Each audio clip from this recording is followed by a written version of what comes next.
വിവാഹ ധൂർത്ത് കഴിഞ്ഞാൽ തൊട്ടടുത്ത ഒരു പ്രധാന പ്രശ്നം അതിനൊരുക്കുന്ന വിവാഹ സദ്യയ്ക്ക് വേണ്ടി ഒരുക്കുന്ന സാമ്പത്തിക പ്രശ്നമാണ്. വിവാഹ സദ്യയുടെ പേരിൽ നടത്തുന്ന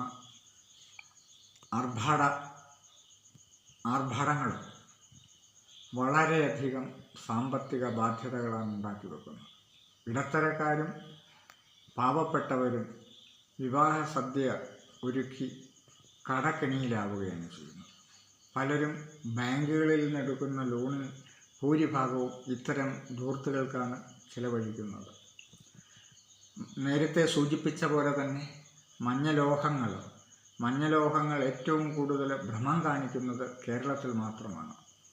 ഏറ്റവും കൂടുതൽ സ്വർണം വിറ്റഴിയപ്പെടുന്ന ഇന്ത്യയിലെ സംസ്ഥാനം കേരളമാണ്.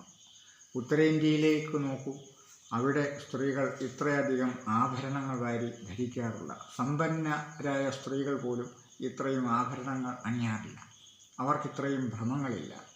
വിവാഹ സദ്യ ഒരുക്കുന്നത് തന്നെ ഉത്തരേന്ത്യയിലെ ഭക്ഷണ രീതികൾ സമ്പന്നരുടേതായാൽ പോലും ഉത്തരേന്ത്യയിലെ അവരുടെ സമ്പന്നവർഗത്തിൻ്റെ വിവാഹ ചടങ്ങുകളിൽ ഒരുക്കുന്ന വിഭവങ്ങളെക്കാൾ കൂടുതൽ ഏറ്റവും കൂടുതൽ വിഭവങ്ങൾ ഒരുക്കി ആർഭാടം കാണിക്കുന്നത് കേരളത്തിലാണ്. ഉച്ച സമയത്ത് ഹൈന്ദവ വിവാഹത്തിലാണെങ്കിൽ ഈ താലികെട്ട് കഴിയുമ്പോഴുള്ള സദ്യയ്ക്ക് ശേഷം തന്നെ വരൻ്റെ വീട്ടിലേക്ക് ചെല്ലുന്ന പതിവുണ്ട്. വരൻ്റെ വീട്ടിലേക്ക് ആ കല്യാണത്തിൽ പങ്കെടുത്ത അതേ ആളുകൾ തന്നെയാണ് വൈകുന്നേരം ചെല്ലുന്നത്. അവർക്കും കോഴിയിറച്ചോ അല്ലെങ്കിൽ അങ്ങനെയുള്ള മറ്റ് ഇറച്ചി വിഭവങ്ങളൊക്കെ കൂട്ടിയുള്ള സദ്യ ഒരുക്കുന്ന ഒരു രീതിയുണ്ട്.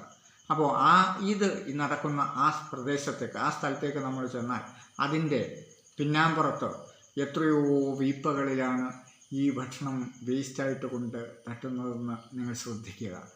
ഈ ഭക്ഷണങ്ങൾ കൊണ്ടുവന്ന് കുഴിച്ചു മൂടുകയാണ് ചെയ്യുന്നത്. അപൂർവം ആളുകൾ മാത്രമാണ് ഇത് അനാഥാലയങ്ങളിലും മറ്റും എത്തിക്കുന്നത്. അത്തരത്തിലുള്ള ഭക്ഷണം പോലും പാഴാക്കിക്കളയുന്ന ഒരു ധൂർത്ത്, ഒരു സാംസ്കാരികമായ അധപ്പതനത്തെയാണ് ഇത് സൂചിപ്പിക്കുന്നത്. ഇതൊരു തെറ്റായ സൂചനയാണ് നൽകുന്നത്.